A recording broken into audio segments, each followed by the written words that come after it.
parece increíble cómo en los 80s, ahora tal vez es así también, pero en esa época, por medio de un cassette que podía ser copiado en casa, la música pasaba de mano en mano, y no solamente la música, sino el contenido, el mensaje de las canciones, canciones que no sonaban en la radio, no aparecían en la televisión. El país no se enteraba que existía ese movimiento, pero todos los chicos en esa época estábamos escuchando, cantando, hablando sobre el tema y moviendo una cultura súper importante. Cuando hay un sentimiento colectivo tan fuerte, no hay sistema que pueda detenerlo. Como yo no soy de la generación de Giovanni, sino soy un poco menor, no tuve acceso a estos cassettes ni a este movimiento subte. Yo tenía la radio. Y a través de la radio, en realidad, cuando yo comencé a acercarme a ella, lo que teníamos era una avalancha de música gringa, y lo único que se escuchaba era rock en español que venía de Argentina. El rock que se producía aquí y que sonaba en la radio era, la verdad, un poco pobre. Hay gente que me va a decir que no y que le gustaron mucho, pero bueno, sinceramente eran letras que a mí me resultaban un poco idióticas y no me gustaban. Entonces, claro, yo no entendía por qué Argentina, que es un país vecino, podía producir esos músicos que a mí ya me llamaban tanto la atención, y nosotros no teníamos esa identidad, esa cultura rockera que yo no conocía a través de la radio. Y años de años más tarde, escuché por primera vez a Los Psychos. Y realmente encontré allí eso que estaba faltando, esa pieza que yo decía, por supuesto que debíamos haber producido música como esta. Y luego, claro, escuché a los Shanes, y luego a Polling, y luego a Traffic Sound, y después, claro, también a Frágil. Y decía, bueno, acá está. ¿Por qué no está en la radio? ¿Por qué no es parte de nuestra identidad? ¿Por qué no nos reconocemos dentro de ese movimiento también? ¿Por qué? En realidad yo no sé mucho de rock. No sé nada de rock. Y me pregunto, ¿realmente existe un rock peruano? Si es así, ¿quiénes lo conforman? ¿De dónde salió? ¿Ese rock es diferente del rock de otros países de Latinoamérica? ¿Alguien me lo puede explicar? Hoy en 3G, 10 mitos sobre el rock peruano.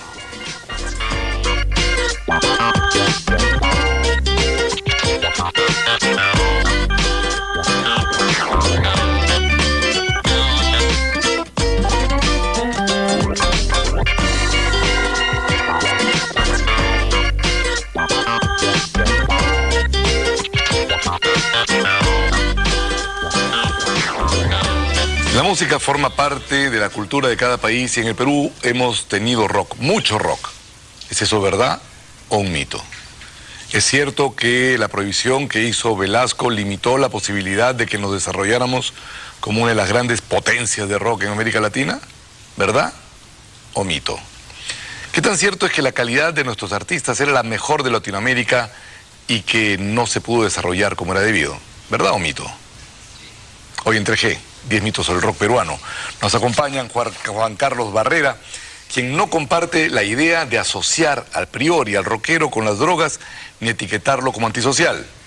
Al rock de ahora lo ve con mejores posibilidades que antes.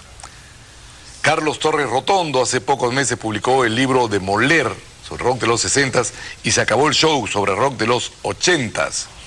Y Camilo Rivero, quien nos dice que el nivel que teníamos acá en el Perú era de calidad equiparable a sus pares en los países de origen de este lenguaje musical, así como en el resto de América Latina. ¿Cómo están? Gracias por venir y gracias. Hoy día van a desasnarme, ¿ya? Oye, yo antes de empezar con el primer mito, yo trataría de contestar la pregunta de Andrea, porque es una pregunta que creo que todos nos hacemos. Sí, es como, ¿Por ¿por qué? ¿Qué pasó? ¿Por qué? ¿Qué pasó? O sea, yo diría que teníamos músicos de la misma calidad que en toda Latinoamérica en los años 60. ¿Por qué se aguantó? Entre la información que compartimos todos vemos que hay varios procesos paralelos y varios momentos de silencio fuerte, ¿no?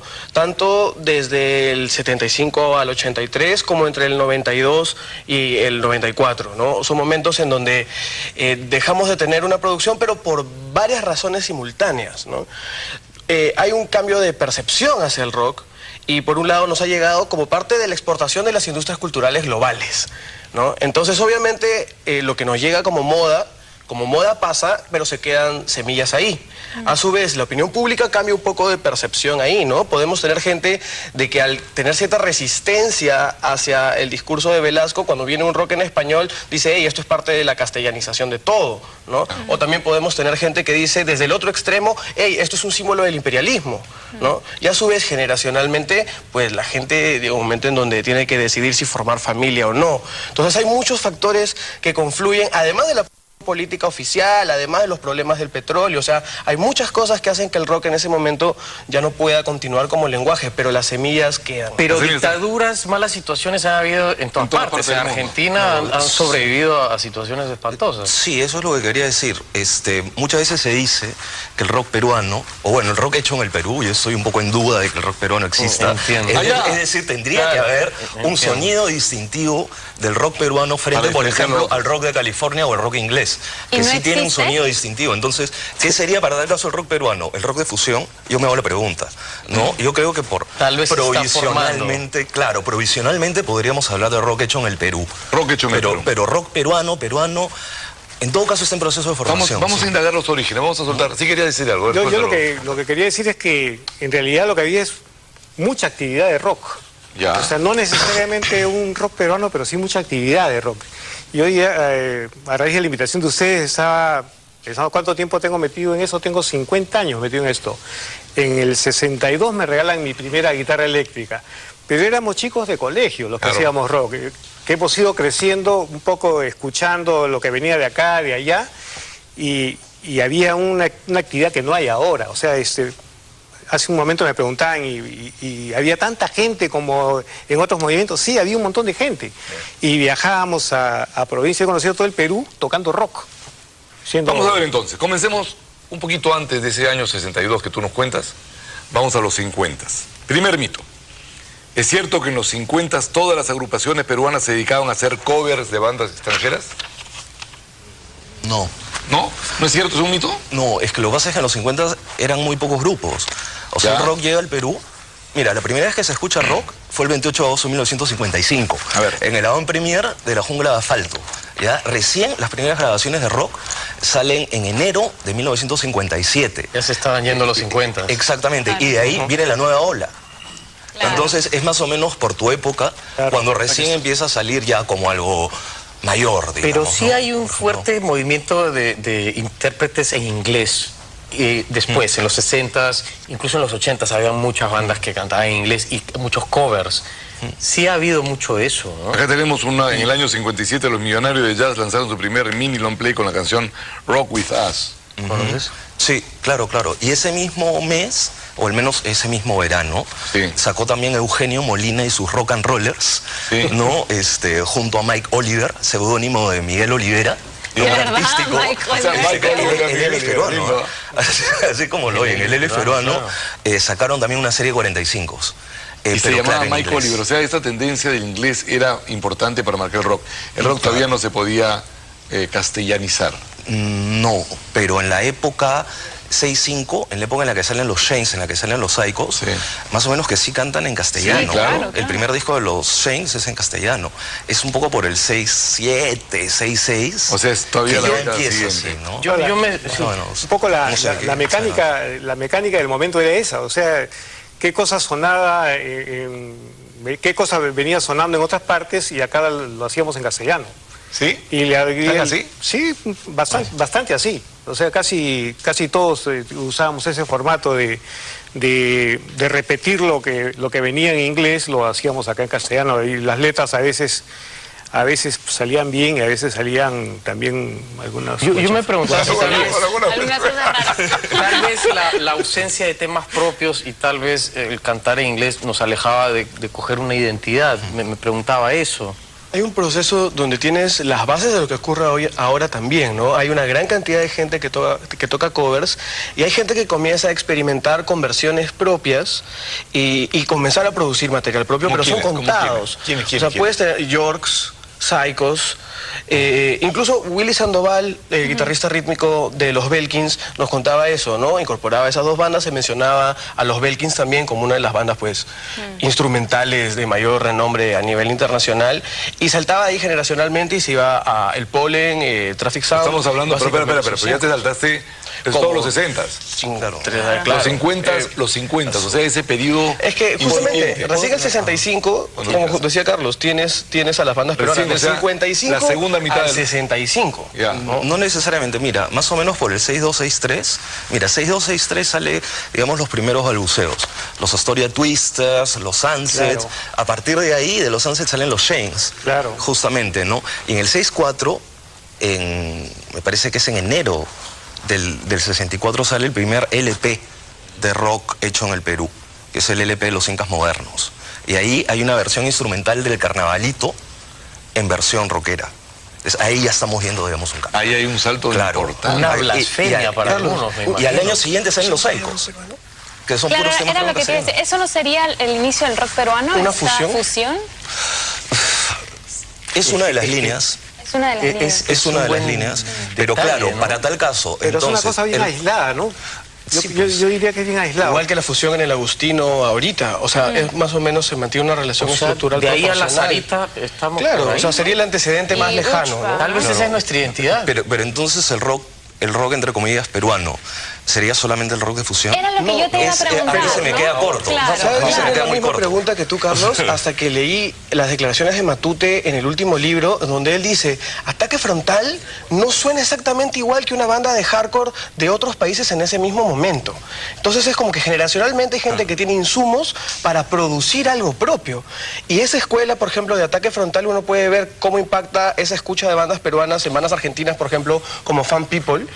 Y, por ejemplo, ahí uno ve, dentro de ese rock argentino hay mucho de copia, mucho de tratar de ser igual al molde original. Pero las bandas que escuchan rock peruano, subte, latinoamericana, rompen y hacen lo suyo propio, ¿no? Estamos hablando de años. Años, mucho tiempo después. No, puede ser de los más adelante. Quiero ver ahorita. Sí. O sea, estoy yendo un poco por épocas, pero vemos acá, o sea...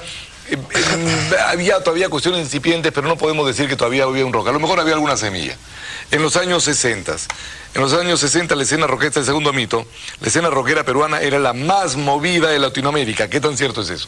Bueno, había muchísima actividad. O sea, las bandas que ha mencionado Carlos hace un momento, ponte Sunset, era una banda de lujo, sería una banda por la calidad de los músicos que tenía. Esos músicos funcionan hasta ahora. Carlos Ugarte, el Walter Ugarte, Kalle Englund era un sueco que era un baterista profesional. O sea, las bandas tenían muchísima calidad, que eran nuestros referentes cercanos. Y luego salen otras bandas tratando de emular a gente que teníamos alrededor que tocaba muy bien los instrumentos que manejaban. ¿Vino Bill Haley al Perú en esa época? Pero vamos a irnos a una pausa con eso, Giovanni, y regresamos. Ya, gracias. Volvemos inmediatamente después de la pausa.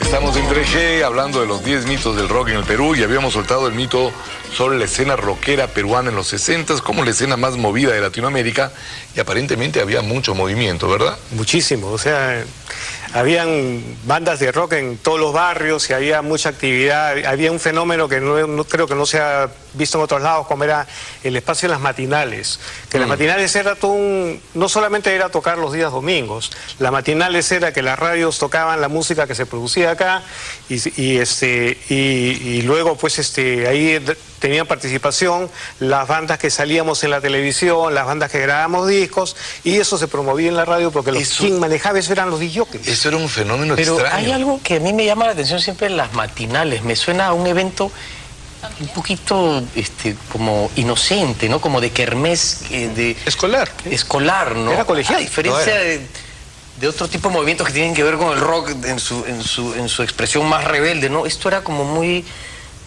limpio todo, ¿no? Muy bonito. Pero bueno, los músicos que hacíamos rock también éramos colegiales, éramos también chicos bien jóvenes. Y la imagen del rockero de esa época también era la muy imagen pulcra, del rockero de esos días no es la imagen de los rockeros que vienen de otro lado. que tienen, ya son gente más grande, que tienen que es el rock, lo ven el rock como una manera de vivir. Nosotros éramos chicos de colegio todavía los que hacíamos. Por ahí en esa época también están los Dalton, los Yorks, los Shanes. Estábamos en lo mismo, más o menos casi. Juan Carlos, ¿qué edades tenían? ¿16, 17 años? ¿Eso era? 15, 16 años. Ah, eran chiquitos. Eran chicos sanos. Claro. Chicos sanos. Es que uno asocia el rock con sexo y drogas. No, hay que esperar a que Drogas, crezcan, rock and roll. hay que esperar a que crezcan a principios de los 70s. Claro. Eso te callas, ¿eh? Qué buena. No, las cosas, vamos creciendo y vamos madurando y vamos recibiendo más influencias, vamos escuchando más música y el rock va cambiando también. O sea, con la banda que tocaba en un momento, escuchábamos alguna música, con la siguiente banda ya habían otras ideas musicales, se escuchaban otras cosas. Y En el bloque anterior te pregunté si vino Bill Haley a Lima. creo que tú tienes la referencia histórica. Eso marca que había un mercado interesante, ¿no? Traer a Bill Haley, que era como un ídolo, ¿sabes si vino realmente? Sí vino, tocó en la radio y todo. Había consumo fuerte de rock en esa época. Sí, tocó en la radio junto a intérpretes criollos. ¿Está la foto? de Bill Haley. Tocó en la radio junto a Intérpretes criollos, intérpretes de todo. O sea, de todos los géneros musicales, de lo que había. ¿Qué te digo? Yo Mejor qué que la sé, muestres a la no cámara. está en la época. El Jilguero Huascarán o las hermanitas Escoy y Bill Haley. Y los incas, y esto de los incas modernos, ¿qué cosa es? Así, Es un grupo del Callao que hacían básicamente instrumental y que son los que sacan el primer LP peruano. Pero no es el primer grupo de rock. No, lo que yo creo es que en realidad el primer grupo de rock peruano, ahí sí utilizo la palabrita, son los Psychos. Porque, a ver, los Psychos no tienen un equivalente fuera. O sea, su sonido es absolutamente personal y sin una influencia de fuera. Y también tocan temas propios en castellano. Solamente tocan Ahora, yo con temas eso, propios, ni un cover. Yo con eso, ¿no? porque yo siempre he escuchado, y como te digo, mi introducción a este rock, digamos, ese rock madre, ha sido a través de los Psychos, ¿no? Protopunk, le dicen. Protopunk. ¿Es real que el origen del género del punk se dio en el Perú por los Psychos? En esos mismos años coexistieron varios grupos con un sonido similar. Digamos, en bastantes sitios. En el mundo. En el mundo. Como quién, por ejemplo. Los Monks en Hamburgo, los Sonics en Seattle, en fin, varios, ¿no? En fin, grupos de garaje, digamos, grupos de garaje que hacían cosas curiosas. Precursores, o sea, sería bonito Pero creer. hay otra cosa más, el punk es también básicamente una actitud. Claro, es un movimiento político, social, más no que es musical. Claro, no es solamente rock sucio. ¿No? Entonces también eso hay que tener en cuenta. Pero esto sería bonito creerlo, dices. Sí. Claro, o sea, sería bonito pensar que el punk nació en el Perú, pero lo que tiene es justamente eso, precursores de la sonoridad de garaje a partir de su contexto original, de cantar en español, Además, de tener una actitud del tocar sin saber tocar, como nos contaba. Eso es lo que, claro. Pero lo que sí era un precedente en América Latina. ¿Sabes qué es lo que pasa? Que los Psychos los redescubrieron muchos años después. Claro. O sea, Entonces los Psychos tiene no cómo influenciaron a nadie. Porque cuando ya, si quieres, después, ¿cuándo? Pero varios Daniel F. hace la versión de Moler en o sea, los Montaña, 80. Montaña propuso claro, pero es que eso es redescubierto luego. Sí. Pero es que ese es redescubierto luego. Pero en general el punk, ¿qué te digo? Los Sex Pistols o The Clash no habían escuchado a los Psychos y no habían dicho, qué bacán, vamos a hacer una música así. No. Lo digo en ese sentido. Claro.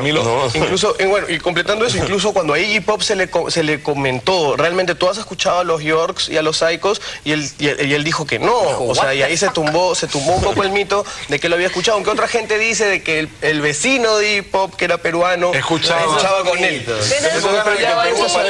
Pero por eso mismo le preguntaron a él y ahí cayó ese mito. Más orgullosos tendríamos que estar de nuestras formas locales, ¿no? Y la actitud de los Psychos no era necesariamente una actitud punk para nada, ¿no? Se comportaban y se vestían de la misma forma que... Hay gente que cuenta que tal vez los Yorks, que eran del Rimac, podrían tener una actitud tal vez más cercana al punk, ¿no? Tenían una puesta en escena, ¿no? Más compleja, ¿no? Y todo esto, ¿no? ¿Tú has tocado en esa época? Yo he coincidido con los Yorks y he coincidido con los Psychos. O sea, ponte los Psychos, y en la época que nosotros tocábamos los consideramos que tenían un rock más primitivo que lo que ya estábamos haciendo otros. O sea, eran más simples al tocar rock. Los Yorks también cuando estaba en los 80 coincidió en un movimiento de hacer música psicodélica, y ellos como dice Carlos, ellos sí tenían una indumentaria, una vestimenta, y eran chicos del RIMA, que sí tenían una connotación distinta, digamos. Diferente, ¿no? Diferente. Una actitud también, ¿sí? ¿no?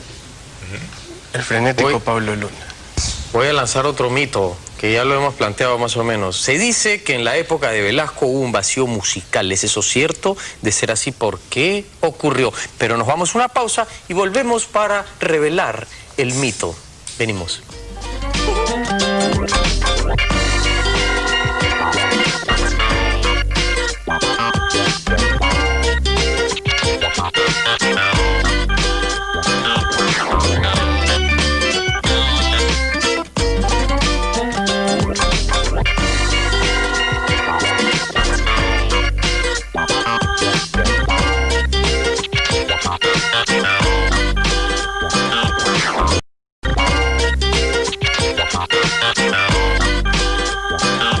Estamos de vuelta en 3G conversando sobre el rock nacional, que no sabemos si existe realmente, ¿no? El rock peruano, digamos, canciones de rock hechas en Perú, en todo caso.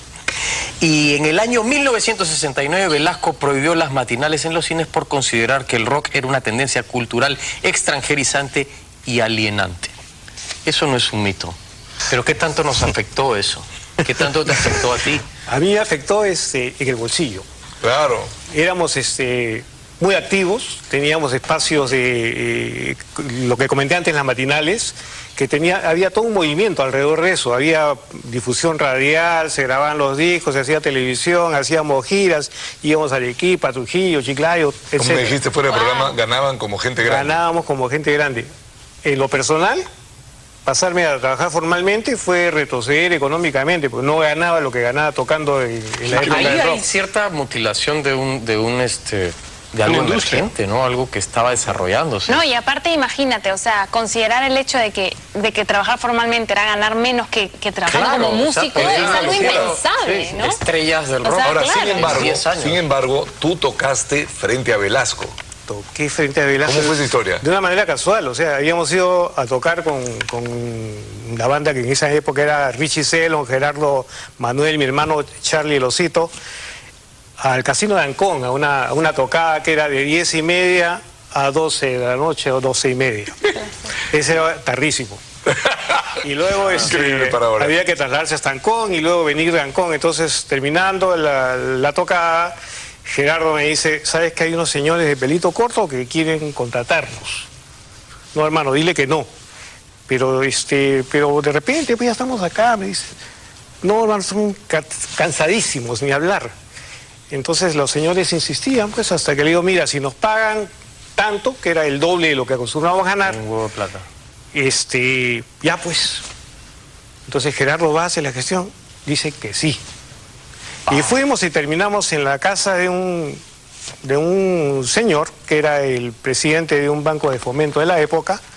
Nos cargaron los instrumentos, subimos, nos instalamos y nos encontramos con el grupo militar de la época. La plana mayor. El general Velasco, los generales importantísimos, el general Artola. Ese era el momento para acabar con ellos. Entonces no, ni hablar. Ahí los tenías enfrente. Entonces les ocurrió hacer Pero algo. nosotros más bien nos asustamos, pues, porque este pata era el que nos había quitado los espacios, nos había dicho que la música era extranjerizante, que éramos Pero ¿qué tal alienados. doble discurso, Entonces, ¿ahora qué hacemos? ¿Qué hacemos? Pucha, Freddy Macedo tocaba música tropical, era el hijo de Lucho Macedo, él tocaba en la orquesta de su padre algunas veces, yo tocaba algo de criollo, Richie Selon tocaba algunos boleros medio bossa nova, qué sé yo, y lo que hicimos fue improvisar cualquier cosa que no sea rock. Pero ¿qué hubiera pasado si tocaban rock? O sea, ¿por qué los llamaron? ¿Sabe Dios dónde Claro, hubiéramos pero ¿por qué terminado? los habían contratado? No nos llamaron por ser músicos, nos llamaron porque éramos unos músicos que habían terminado de tocar y que estaban disponibles. Necesitamos música. Necesitábamos música en vivo y éramos los que estamos a la mano. Si hubieran lanzado un rock, ¿qué hubiera pasado? Pucha, no sé. Presos. Guardados. Camilo dijo una cosa que dice, los discos más importantes y la época más fértil de producción discográfica está entre el 68 y 73, que coincide con el gobierno de Velasco. Claro, los datos finalmente que tenemos de la época, y eso lo podrán constatar ellos en ese momento, ¿no? Según lo que señores que han experimentado en la época me han contado, es más del 75 en adelante, con junta militar, que Velasco en sí, en donde tienes un nivel de represión de alguien vestido como rockero siendo detenido en la calle por potencialidad subversiva. Pero en los periodos previos, más bien lo que tienes es grandes festivales en donde, y eso responde al mito, si el mito es un cese musical no necesariamente hubo un cese. Si teníamos a bandas de jazz, a bandas, a los chapis, a la cumbia, incluso rock extranjero, Fito Páez, Almendra, incluso se cuenta que tuvieron incursiones en espacios locales, en Nacho, etcétera. O sea, realmente no podemos constatar de que se haya dado el cese como se suele pensar, ¿no? Realmente... O sea que ese mito no es 100% cierto. Pero... Incluso mira, más o menos, ahorita, porque mira, los mejores discos, al menos los más maduros musicalmente, se dan justamente en esa misma época. Y los conciertos más grandes, incluido el de Hacho, se da en esa época, ¿no? Y también hay otra cosa, que es lo que quería preguntar. ¿Velasco prohibió las matinales porque era rock o prohibió las matinales porque eran matinales? Porque era el formato así, porque lo que dice Gerardo, por ejemplo, es que el pretexto fue porque violaron a una chica en un cine. No sé, eso lo dice Gerardo, tú eres el de la época. No me acuerdo de eso, lo que yo me acuerdo es que la música era alienante, la música que hacíamos. El rock era alienante y esto estaba orientado pues a un sector escolar, porque las matinales eran eventos que se organizaban para recaudar fondos y lo hacían las promociones. Y les vendían un paquete, un disc jockey que les vendía un grupo una serie de conjuntos de rock donde se incorporaban algunos grupos del barrio vinculados al colegio, etcétera, y lo que hacían pues hacían música, golpeaban en la radio y promovían, y eso tenían público cautivo. Entonces nosotros hacíamos, con los Chains, hacíamos 10, 11 matinales por domingo. ¿Cómo? O sea, de teatro en teatro teníamos un equipo que cargaba los instrumentos, instalaba, desinstalaba. ¿Y cuánto duraba cada matinal? Tocábamos 3, 4 temas y nos seguía otro grupo mientras nos trasladábamos a otro cine. ¡Qué bárbaro! ¡Qué bárbaro! Sí. Entonces todos los domingos en varios barrios, digamos 11 barrios de Lima, tenías agrupaciones escolares de secundaria, promociones reunidas juntos en pleno gobierno militar, o sea, escuchando música con cierto estereotipo de rebeldía. Obviamente también, más allá del asunto alienante, para un gobierno militar, tener a todos los jóvenes reunidos todo el tiempo, o sea, eso también marca un riesgo de, diría, ¿no? Seguridad del Estado, ¿no? De posibilidad de subversión, de tener a tanto joven junto. Ya que estamos en el tema del gobierno militar, voy a pasar al mito número 5. Se dice que lo de Santana, esto que se prohibió que toque en Lima, se debió a que el hijo de Velasco quería que cante para él gratis en el cumpleaños de su enamorada. ¿Qué tan cierto es eso? Hay otro mito súper fuerte también que contradice ese mito, que es que los radicales de izquierda que después podrían irse hacia la violencia más fuerte amenazaron con reventar una bomba en el estadio de San Marcos si se presentaba Santana. Así. Entonces también podía ser una manera de resguardar un conflicto de que maten a un artista. Es una cuestión, creo que eso es algo exagerado en base a un hecho real. O sea, sí hubo, digamos, problemas, me parece que con el FER, ¿no? Que amenazaron con boicotear y con todo esto, pero de ahí ya sabes cómo es el Perú, pues. Además hay otra cosa, que Santana bajó del avión y bajó con la camisa abierta. Y según todos los testimonios, bajó estonazo. Entonces, obviamente... Todo mal. Y después... No sé si habrá estado en otro estado alguna vez Santana en esa época.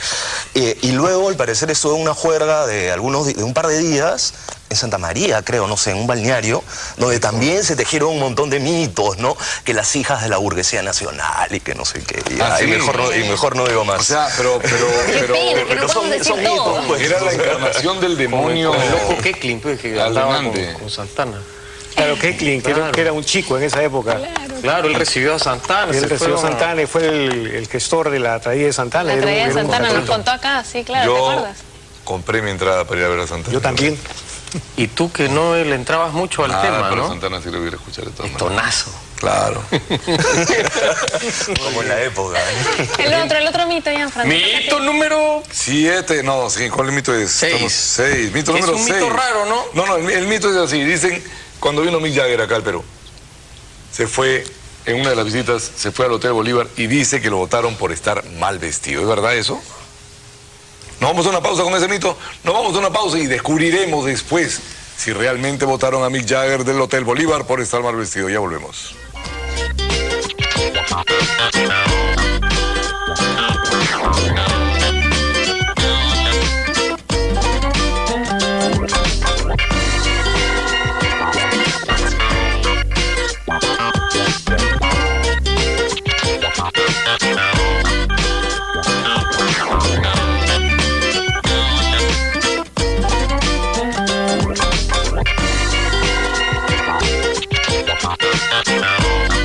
Estamos en 3G hablando de los 10 mitos del rock peruano y vamos a salirnos del mito del rock, pero vamos a hablar de un rockero extraordinario que Mick Jagger estuvo en el Perú 2, 3 veces. ¿Cuánto estaba? Por lo menos 3. Por lo menos 3. Una de ellas fue al Hotel Bolívar y lo botaron del Hotel Bolívar. La causa, dicen que estaba mal vestido, mal trajeado. El Hotel Bolívar era un hotel prestigioso y él se presentó en shorts, yo creo que él no solo fue, yo creo que estuvo alojado en el Hotel Bolívar. Estuvo alojado, que era un hotel formal y por escandaloso. Eso, o sea, no por ropa, sino por escándalo. Escándalo más ropa de repente, ¿no? Escándalo y ropa, escándalo sin ropa. Podría ser. Pero me parece que esa vez vino con Mick Jagger, ¿eh? Y con Anita Pallenberg, o sea, las dos parejas, el 6-9. ¿Quién vino? O sea, Mick Jagger vino con... Mick Jagger. Sí, claro, en las fotos, yo he visto una foto, ¿no? Está caminando con Mick Jagger. ¿Quién? A punto, Keith Richards, el guitarrista de los Rolling Stones. Claro, o sea, parece que vinieron los dos esa primera vez. Mira tú. Claro, ¿Pero eso no fue cuando vino a después, filmar en el 80. Fitzcarraldo? No, él vino a filmar Fitzcarraldo en 1980. 80, esto te hablo del año 69. Vino a conocer. La primera vez, claro, que vino a conocer. ¿Y ya entonces era tan famoso como para decir, ahí va Mick Jagger en la calle? Claro, acababa de morir Brian Jones, justamente pocos meses sí, atrás. Sí. Yo le he escuchado decir a Julio Chávez Cabello, que toca conmigo, que es baterista de mi banda ahora de Pro Plus, donde estamos ahí, de que algunos amigos de él lo invitaron a Mick Jagger y lo llevaron a Ancón, estuvo en algunas cuestiones así sociales con grupos muy pequeños y cerrados. Ah, sí. Ahora, acá dice que es cierto que fue él el que se llevó a los Mats a Inglaterra. Esa leyenda es mucho más interesante en realidad, ¿no? Sí. Eso me lo contaron dos personas. Primero me lo contó el baterista y luego me lo contó el guitarrista, que me contó una versión más o menos distinta, digamos. O sea, lo que pasó fue que, claro, los Stones los llevaron ahí, les dieron todo, o sea, el estudio, instrumentos, les dieron todo, les dieron un nombre, absolutamente todo. Es más, era la disquera de los Rolling Stones, ¿no? Les dieron incluso el castillo de Star Groves, el castillo de Mick Jagger, para que grabaran ahí el disco. Y digamos que el grupo iba, digamos, a presentarse en el Festival de White frente a, creo que eran 300.000 personas, una cosa por el estilo.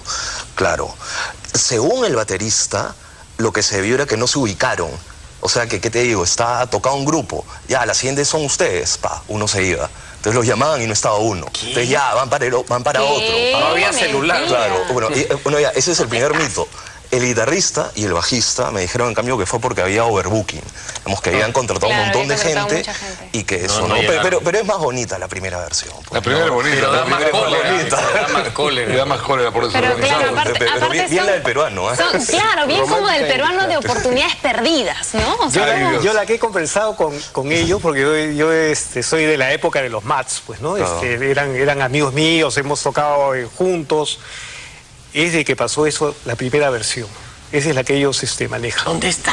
Que se iban perdiendo. Que se perdieron, que no los ubicaban al momento de que tenían que subir, no estaba uno, no estaba el otro. No puede ser, y al final no llegaron a subir. Pero esto era que en el festival de Isle of Wight. El Festival de White. El famoso Festival de White. El festival más grande como público de los 60s. Wow. Incluso está algo más que Woodstock por ahí. Y hay otra banda. Excelente, los Mats.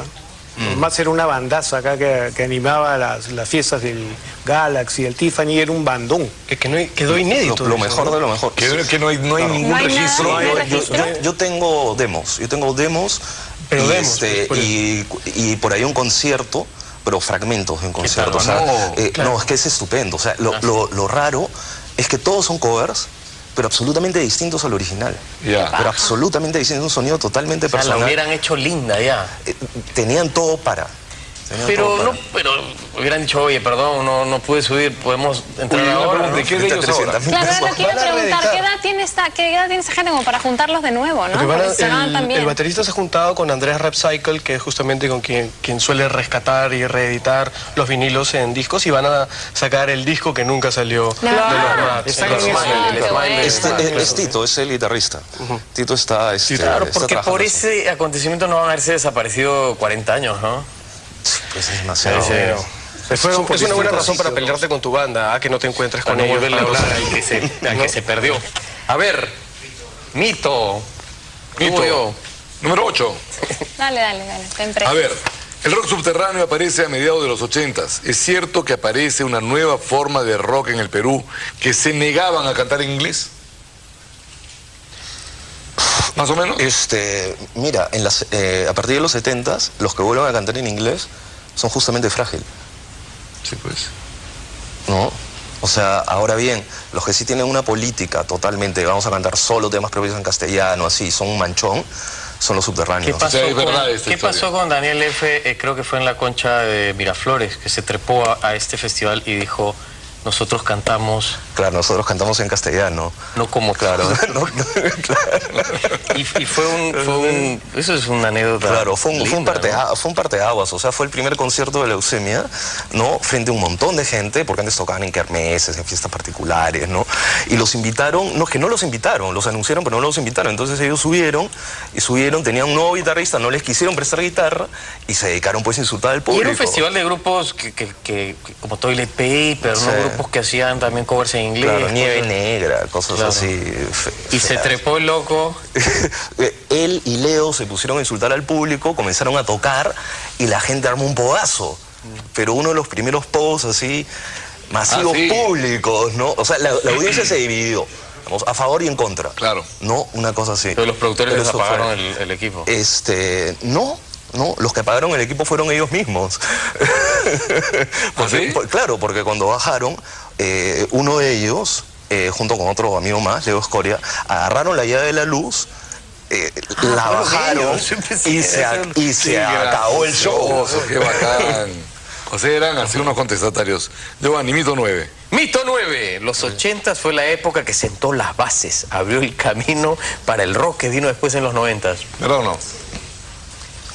La verdad es que no estoy tan cercano, en esa época estoy totalmente alejado, porque tengo un break muy fuerte con el rock. Yo termino mi primera etapa de 8 años más o menos, y me convierto en un funcionario de cuello y corbata, que me pongo a trabajar y me olvidé del rock. ¿Te olvidaste del rock? Pero Camilo sí. Camilo, ¿qué pasó entonces? ¿80s de la base de los 90s? Lo que ocurre es que tenemos una fuerte inspiración de las lecciones de esa época, ¿no? ¿Ya? Y tanto de los conflictos de esa época como de las lecciones de autogestión, de producción, de hacer conciertos a nivel autogestionario, se aprende de ese proceso, ¿no? Por ejemplo, el libro de Carlos está más o menos entre ese bloque, entre 83 y el gran estallido de 85, pero después, hasta del 92, aparece un proceso diferente donde lo que llamaríamos correlatos locales de procesos globales. O sea, aparecen músicas que en el mismo proceso que se daba antes, que se reinterpretan, pero de una manera mucho más acelerada. Entonces, hay una diversidad de propuestas que incluso van más allá de meterlas bajo la etiqueta de rock. O sea, rock en el Perú implica tantos subgéneros de hardcore, punk, dark, fusión, etcétera, y esa diversidad proviene de la primera escena subterránea. ¿Rock hecho en el Perú o rock peruano? Dejo la pregunta abierta porque dejamos abierta. Vámonos con eso, una pausa y regresamos con el último mito.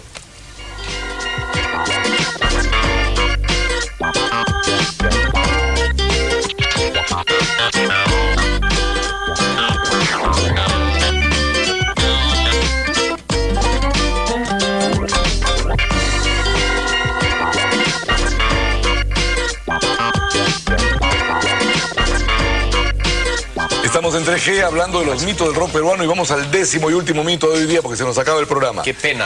El rock peruano no tiene calidad internacional como lo pueden tener en otros países latinoamericanos, ¿verdad? ¡Mentira!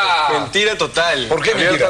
Porque creamos una cosa propia a partir de los insumos que están alrededor, al mismo tiempo que otra gente está creando en otras partes. Entonces, finalmente, hay puntos de partida en común para desarrollar cosas geniales. E incluso, por supuesto, por ejemplo, esta maqueta en Colombia le cambió y hasta salvó la vida a mucha gente. O sea, gente que realmente parte de un proceso de creación propia y de resistencia ante la violencia a partir de conocer estas otras posibilidades culturales que son críticas entre el Estado, pero son pro vida, finalmente.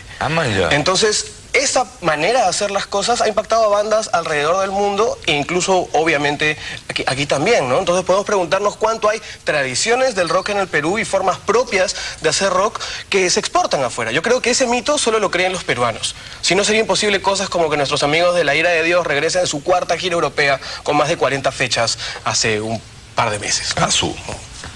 Y nadie se entera. Y nadie se entera. ¿Por qué no sabemos eso? ¿Por qué no sabemos? Nuevo, ¿por Andrea, qué no sabemos? regresa a tu tema inicial. Es que yo tengo que preguntar, ¿por qué no sabemos eso? ¿Qué está pasando? ¿Por qué Rihanna está en todas las radios a todas las horas y no sabemos que La Ira de Dios viene después de una gira de 40 fechas en el extranjero? Lo que pasa es que en el estilo de rock de La Ira y de muchos de los grupos que están produciendo también, que están sacando discos fuera, y muchos grupos que están sacando discos en Alemania, particularmente, son para circuitos pequeños, son microcircuitos. O sea, La Ira de Dios no va a sonar en radios masivas, digamos, en Europa.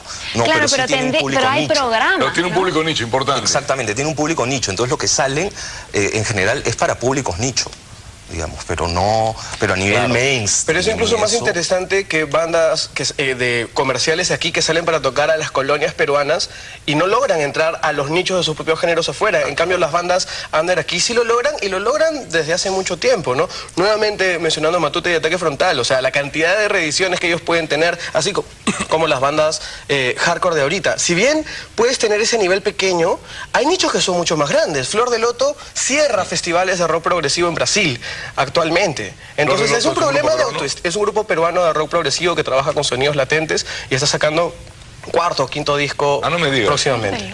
¿Y está cerrando? Y está cerrando festivales internacionales en Brasil. O sea, hay un problema de autoestima para valorar pero no las solo cosas, autoestima. Yo creo que coincido con lo que dice Andrea. O sea, no está puesto en evidencia, porque si lo ponemos en evidencia funciona. O sea, porque conocemos a través de radios locales, grupos indies, que son caletas en algunos lugares, en verdad. Cierto. O sea, con canciones que sacas y que tú dices, eso es un tema gigantesco para otro programa, porque de verdad el tema de lo que se programa en radios está manejado de otra manera y va a ser muy difícil que nuestra movida es parte de nuestra cultura, pues. O sea, ese es el punto. Son nuestras culturas urbanas contemporáneas. El rock es parte de la cultura de la ciudad de Lima y de muchos más. Por supuesto, pero hay gente que no le interesa. Bueno, nos vamos. Nos vamos y le voy a dejar el último mito. ¿Realmente los Chabelos son el último grupo de rock peruano? Chao, nos vemos.